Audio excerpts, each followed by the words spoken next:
Hi everyone, and welcome to part 2 of my Jungle Lee Sin guide. This time, the guide is going to be split into 6 sections and covers the nerfs, jungling, ganking, weaknesses, teamfighting, and item builds for Lee. Also, as a side note, I do realize that many of you think I spoke too fast in part 1, and so what I'm going to do is slow down my pace for part 2.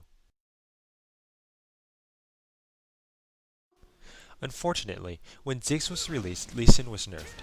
His passive speed boost was reduced to 40% from 50%, and his resonating strike damage was nerfed from 10% to 8%. However, many of you may not know that he was hotfixed after the release of Nautilus to increase his Sonic Wave's base damage by 5. In this way, his early game is now just as strong as before, with his late game being a little weaker. If any of you are interested in seeing the hotfix notes, check the description below for the link. So in part 1 of my Jungle Lee Sin guide, I suggested starting boots in 3 pots in the beginning. However, starting longsword and a health pot is also viable and is actually better than boots and 3 pots during the actual gank because it gives your resonating strike an extra 18 damage, your tempest an extra 10 damage, and your auto attacks an extra 10 damage, which really does add up and significantly increases your chances of a successful gank. In addition, it makes getting Wriggles faster since you only have to buy 1 health pot in the beginning. Here, I start Wraith's camp and then move on to red, transitioning into a gank bottom. Like I said in part 1 of my guide, Lee Sin does depend heavily on ganks, and so it is important to pull off strong early game ganks that will transition into a solid mid game.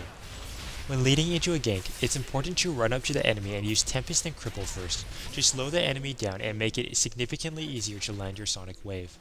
In addition, dealing damage with Tempest first makes your Resonating Strike stronger, since Resonating Strike also deals damage equal to 8% of missing health to your opponent.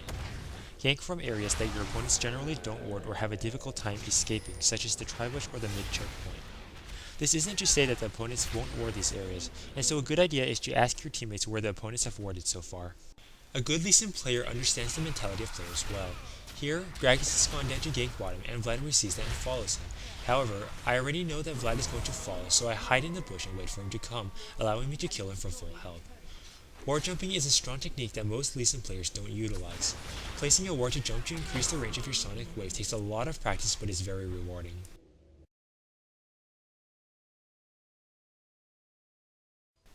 With so much utility and being all around great at everything, what are some weaknesses of Lee?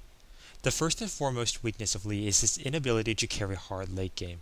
Unless built DPS, Lee simply does not do enough damage late game to carry an entire team, which is why it is crucial to do well early game and get your team ahead.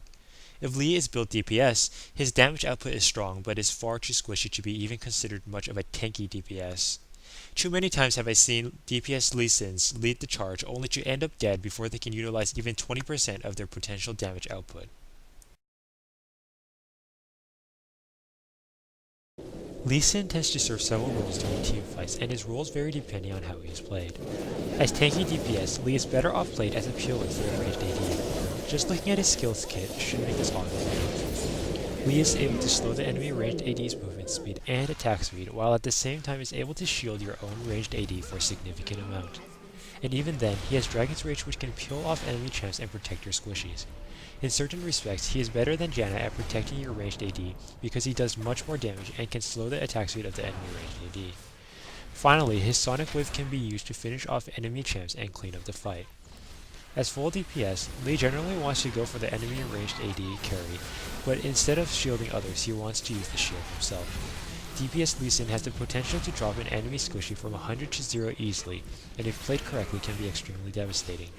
Tank Sin is played similar to tanky DPS, except he is mostly in the front of the battle lines, and as a result is sometimes unable to protect the squishies in the back.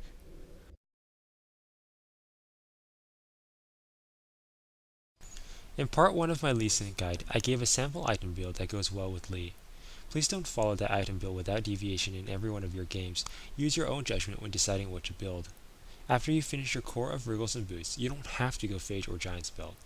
Perhaps you need some extra ganking power. Buy a Doran's Blade or two. Falling behind in gold or levels? Get a Heart of Gold. These items may detract you from your main items for a bit but will pay off later on. Additionally, since the last patch, the new item Maw of Malmortis works well on Lee, and I'll recommend an early Hex Drinker if your enemy is heavily magic based and finishing off Malmortis after Atma's Impaler. Last of all, remember that items do not make the player. A successful Lee Sin player knows the ins and outs of the champion itself and his limits. Thanks for watching part 2 of my Lee Sin guide. Remember to like this video and subscribe to my channel for updates on new clips.